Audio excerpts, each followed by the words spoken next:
Mereka butuh alasan yang nggak ngelukain pride mereka. Terus apa? Cara mengelola uang yang salah.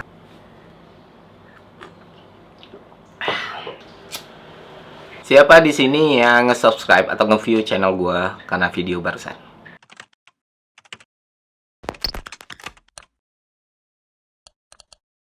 Wow, rasanya cukup lama kita nggak syuting di sini ya. Kalau kita balik ke 1 tahun yang lalu, bisa dibilang video yang tadi itu salah satu video gue yang paling banyak ditonton oleh orang ya. Dan ya, gue mendapatkan banyak respon dari video tersebut, dan syukurnya sebagian besar positif. Nah, tapi ada satu respon yang bener-bener gue ingat sampai sekarang, Pak. Jadi, karena video itu gue di DM seseorang, dan dia mengatakan, "Woi, bego, kalau lu nggak ngerti ekonomi, jangan bikin video ginian. Karena lu, orang jadi takut investasi." Wow, gue tercengang saya. Kalau misalnya lu ada yang berpikir yang sama dengan beliau, gue klarifikasi deh. Kalau gue nggak anti investasi, cuy. Ya kali, gila lu ya. Jelek-jelek gini, gue pendidikannya ekonomi loh. Jadi ya sedikit banyak gue paham lah soal betapa pentingnya arti investasi. Cuman mungkin yang membedakannya adalah nilai dan instrumen pilihannya. Karena disesuaikan sama kondisi dan keadaan orang yang berbeda-beda. Gue sendiri punya prinsip fundamental yang gue pegang saat berinvestasi. Yang pertama, investasi itu alat mitigasi risiko, bukan alat untuk memperkaya diri secara instan. Risiko dari apa? Dari ketidakpastian. Ketidakpastian dari mana? Dari masa depan. Dengan gue berinvestasi, hal-hal tersebut bisa kukur. Kalau lu mau instan, namanya bukan investasi, Pak, tapi judi. Nah, kedua, gue selalu investasi dengan uang dingin. Artinya uang yang nggak mengganggu pemenuhan kebutuhan atau pemenuhan kewajiban gue. Terus gue juga nggak bakal investasi dari uang hasil hutang, cuy. Jangan pernah. Kan banyak kemarin kasusnya orang investasi dari uang hasil hutang. Itu prinsipnya aja udah salah banget.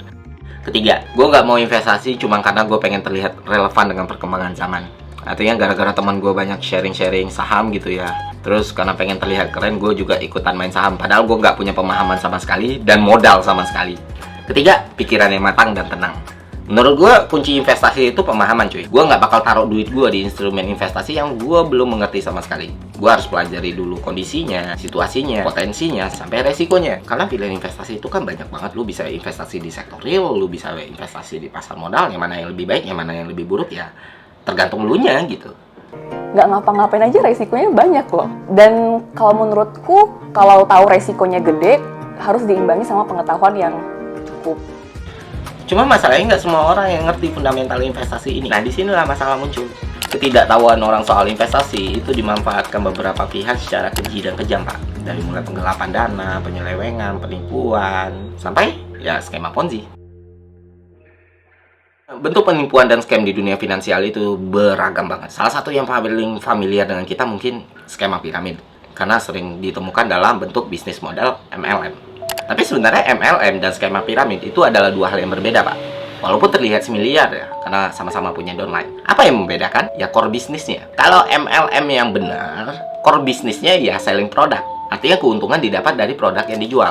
Produk yang mereka jual itu bisa bersaing secara harga dan kualitas di pasar. Cuman kalau di skema piramid yang berkedok MLM ini, produk itu biasanya gimmick doang, nggak mutu. Bahkan ada yang sama sekali nggak menjual produk. Dan itu mereka tahu, Pak. Terus dibiarin. Kenapa dibiarin? Karena keuntungan pelakunya bukan berasal dari penjualan produk, tapi pertambahan downline. Nah, itu semakin banyak downline yang bertambah, dia semakin cuan. Tinggalin. Kenapa gue suruh tinggalin? Karena lu bakal kehilangan banyak hal. Lu bakal kehilangan waktu, lu bakal kehilangan tenaga, lu bakal kehilangan uang, lu bakal kehilangan temen. Lu dijadiin bahan gibah di WhatsApp, sosmed lu diblok orang, dan ketika lu sadar, udah telat. Lu udah kehilangan semuanya. Banyak banget contoh yang kayak gini. Nah, itu skema piramid. Apakah skema piramid dan Ponzi adalah dua hal yang sama? Enggak, beda. Dan Ponzi jauh lebih bahaya. Kenapa bahaya? Karena Ponzi itu sangat adaptif, sangat linear dengan perkembangan zaman. Dia bisa berkamuflase jadi bisnis model apapun dan sukar ditebak. Itulah kenapa setelah ratusan tahun sekalipun, skema Ponzi itu masih ada sampai sekarang. Nah, sebenarnya banyak banget pengertian skema Ponzi yang bisa dulu temukan di Google. Tapi gambarannya kayak gini aja deh. Ya, skema Ponzi adalah skema investasi palsu atau bodong. Artinya, keuntungan yang didapat oleh investor itu nggak berasal dari proses bisnis atau operasi bisnis, Pak. Asalnya dari uang mereka sendiri atau uang investor lain. Simpelnya kayak gini deh. Misalnya gue Ponzi scammer ya, dan gue pengen nyari mangsa gitu. Gue bilang ke orang-orang kalau gue pengen investasi emas. Terus gue yakini mereka, ini bukan penipuan, keuntungannya gede. Akhirnya ada 100 orang yang tergiur. Nah, ketika duit itu terkumpul, ternyata nggak gue taruh di investasi apapun, Pak. Nggak gue beli emas, gue putar situ-situ aja. Jadi tiap bulan gue ngasih returnnya itu dari uang mereka sendiri sebenarnya. Itu contoh paling sederhana dari skema Ponzi, atau biasa disebut klasik Ponzi lah. Dan percayalah, di 2021 ini skema Ponzi itu udah sangat berevolusi dari Ponzi klasik tadi, Pak. Bentuknya beragam banget, asli. Nah, kalau kita bicara sejarahnya, skema Ponzi itu pertama kali ditemukan tahun 1920 dan pelakunya adalah Carlos Ponzi atau Carlo Ponzi. Jadi dia waktu itu kerja di toko. Nah, dia punya klien tuh, asalnya dari Spanyol. Si klien ini ngirim surat ke dia, minta katalog produknya toko Ponzi. Di dalam surat itu ternyata terselip kupon internasional, Pak. Kupon ini bisa dipakai untuk ditukar sama perangko. Jadi kalau Ponzi kirim surat balasan, dia nggak harus bayar duit untuk beli perangko. Pas dia mau tukarin di tempat penukaran, ternyata dia nggak dapetin satu perangko, Pak, tapi banyak perangko. Oh, baru Ponzi sadar. Satu nilai kupon di Spanyol itu beda dengan nilainya di Amerika. Jadi kalau lu punya kupon internasional di Spanyol, lu cuma dapat satu perangko, tapi di Amerika lu bisa dapat banyak perangko. Sedangkan dia cuma butuh satu kan. Nah, sisa banyak perangko itu akhirnya dia jual lagi, jadi duit. Ponzi melihat, wah, cuan ini kalau gue main kayak ginian. Akhirnya ya udah, dia datangin semua kenalannya dia yakinkan orang untuk minjemin dia duit, dan dia bilang ke orang-orang itu dalam 90 hari uang lu bakal balik ditambah dengan bunganya gitu. Dan beneran, ternyata dalam 90 hari semua uang investor itu balik. Orang-orang mulai investasi ke Ponzi, duitnya makin banyak, dia tukerin kupon terus-terusan, bisnisnya terlihat lancar nih.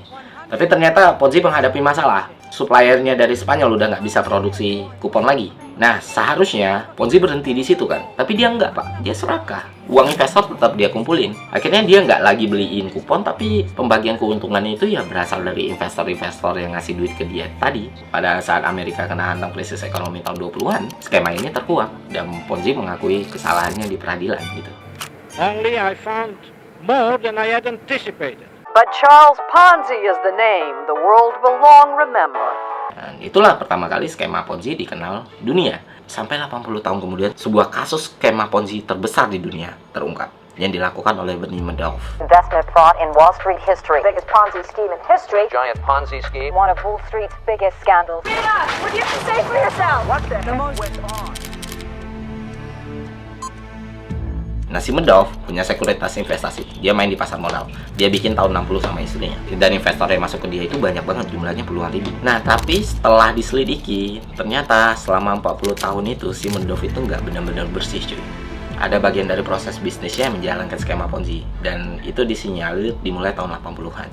Kenapa baru terungkap tahun 2008? Ya balik lagi, investornya banyak. Berhenti ya karena krisis ekonomi tahun 2008, karena dia udah nggak bisa bayar balik lagi. Ternyata pas diselidiki, oh, Madoff ini nggak legit, Madoff ini tipu-tipu. Uang itu nggak diinvestasiin di pasar modal, tapi diputar di antara investor yang lain, gali lubang tutup lubang. Berapa kerugian yang dihasilkan Madoff?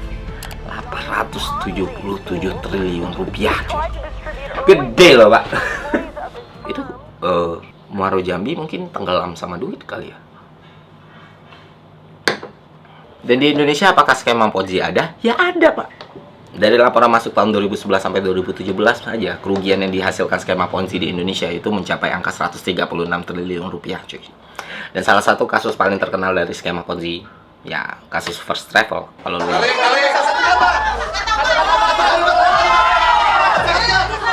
contoh paling sempurna untuk menggambarkan betapa adaptifnya skema Ponzi. Lalu di kasus Ponzi sama Madoff tadi, itu kan investasi ya.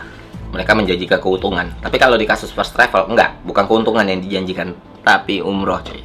Ibadah. First Travel itu janjiin ke para jemaah, ke masyarakat, kalau mereka bisa ngeberangkatin orang umroh dengan harga yang jauh lebih murah dari pasaran. Dan seketika ya karena umroh ya kan, kapan lagi gitu bisa umroh di bawah 20 juta, orang banyak daftar. Nah ketika orang banyak daftar, awal-awal emang ada yang diberangkatin. Tapi lama-kelamaan kok mandek, kok banyak yang makin nggak berangkat. Setelah diselidiki lebih dalam, ternyata terkuak lah kalau si pemiliknya itu melakukan skema Ponzi, cuy. Jadi orang-orang yang berangkat di awal itu uangnya sebenarnya, kekurangan uangnya sebenarnya nggak dihasilkan dari mana-mana, tapi dari investor yang baru mendaftar. Kenapa bisa laku banget First Travel waktu itu? Ya strategi marketingnya ngeri, Pak. Menyerang dua titik kelemahan orang Indonesia. Yang pertama, orang Indonesia kan suka tuh sama konten-konten yang pamer kekayaan berlebihan ya.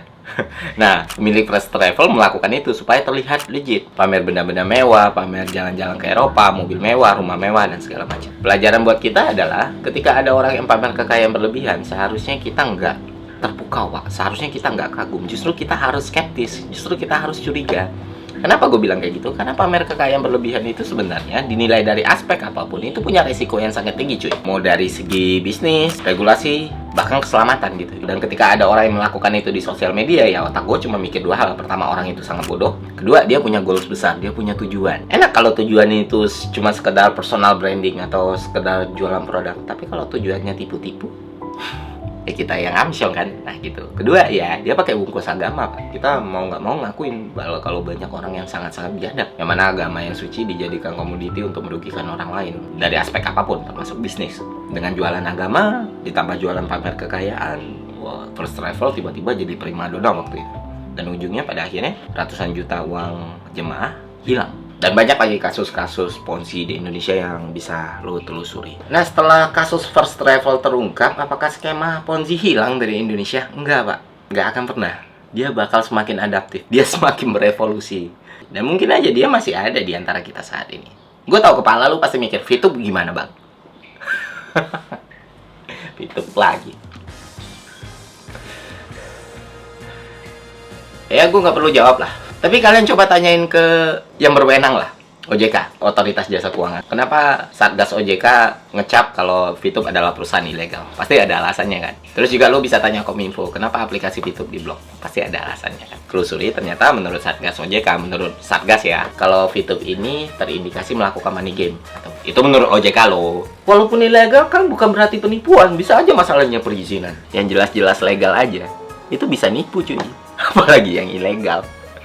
Kalau ternyata itu beneran penipuan, lu mau minta tanggung jawab ke siapa? Nah, ini jelas-jelas aplikasi udah diblok sama pemerintah. Ini jelas-jelas aktivitas bisnisnya udah dicap ilegal sama pemerintah. Lu udah dibilangin ngeyel, terus ketipu, lu mau kemana? Makanya gue bilang, kalau mau investasi yang legal-legal aja lah. Nah, kalau sama yang ilegal, sama aja. Lu pergi ke kantor polisi terus ngelapor kalau lu ditipu waktu judi. Lu udah salah ikut judi nih, lu udah melanggar hukum dengan ikut judi. Terus lu lapor ke polisi, kan ironis sebenarnya. Kenapa orang masih kena skema Ponzi, Mas? Ini pertanyaan yang menarik dan sebenarnya gampang banget dijawab. Kenapa? Karena siapa sih orang yang nggak mau cepat kaya? Basicnya seperti itu dulu. Hampir 99% orang ingin cepat kaya. Nah, ketika orang merasa, aduh, gue bisa nih kalau gue invest ke sana, gue akan kaya dalam waktu seminggu, 2 minggu, 3 minggu, maka mereka akan coba all in nih. Bahkan kalau perlu mereka akan utang, ya kan? Dan ketika ada hasrat untuk cepat kaya, mereka akan terjebak. Dan itulah yang membuat orang masuk ke dalam skema Ponzi. Dan itu adalah umpan paling gampang untuk menjerat orang-orang yang bernafsu kaya dengan cepat. Padahal yang nggak ada hal-hal yang seperti itu. Mau kaya ya lu mesti kerja keras, lu mesti siapin waktu, lu mesti smart. Kalau kita mau menganalisis ya kan, mengidentifikasi ini investasi ini sebuah Ponzi scheme atau enggak sih? Sebenarnya paling jelas, ini investasi proses bisnisnya clear nggak sih? Karena kalau kita tanyakan ke orang-orang yang terjebak dalam skema Ponzi, pas ditanyain cara bisnisnya seperti apa, susah dijelasin. Jadi sebuah investasi yang di dalamnya adalah bisnis, ketika susah untuk dijelaskan, nggak clear, nggak ngerti endingnya kemana, proses bisnisnya ruwet, jelimet, hindari. Karena berpotensi menjadi Ponzi scheme. Itu yang pertama. Terus yang kedua, balik lagi ke yang tadi gue bilang, tawarannya itu masuk akal nggak sih? Kalau misalnya dalam sebulan ditawarin, masuklah 100 juta, nanti akan gue kasih 100%. Kenapa sih orang tadi nggak pinjam aja ke bank? Ya kan? Ke bank paling dikasih bunga 10% per tahun, masukin ke situ 100% sebulan, berarti cuannya udah berkali lipat. Tapi dia malah nawarin ke kita, itu udah nggak masuk akal kan? Jadi 2 poin itu menjadi tolak ukur kita, apakah sebuah skema investasi ini benar atau enggak, gitu sih.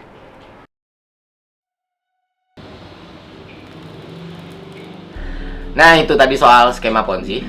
Terus kalau lu misalnya nanya ke gua, Bang, saran investasi gimana? Gue pengen sih ngejawab pertanyaan itu, tapi gue ngerasa kurang kompeten, Pak. Karena itu bukan bidang gue sebenarnya. Cuma, gue kenal seorang financial konsultan yang tadi kita lihat videonya itu, Mas Descartes. Salah satu orang paling kompeten yang pernah gue kenal untuk ngomongin ini. Kebetulan kami berasal dari kampus yang sama, lulusan yang sama, sempat bekerja di tempat yang sama. Kenapa gue suka nontonin konten dia atau ngikutin sosial media dia? Karena dia realistis, Pak. Dia nggak jual mimpi, jadi pelajaran banget buat gue. Jadi ya udah, kalau kalian mau tahu lebih dalam soal investasi, mungkin bisa nonton videonya dia soal soal strategi investasi. Linknya gue taruh di bawah. Masalahnya, banyak orang yang salah naruh duit, salah berinvestasi. Efeknya apa? Bukannya cuan, tapi malah rugi. Nah, ini yang harus kita jaga. Sebenarnya kalau kita ngomong investasi, itu kan harus ada uangnya dulu. Dan itu menjadi kekhawatiran banyak orang, terutama untuk teman-teman yang baru masuk ke dunia kerja. Itu sih. Oke, sekian dari gue. Sampai jumpa di konten selanjutnya. See ya.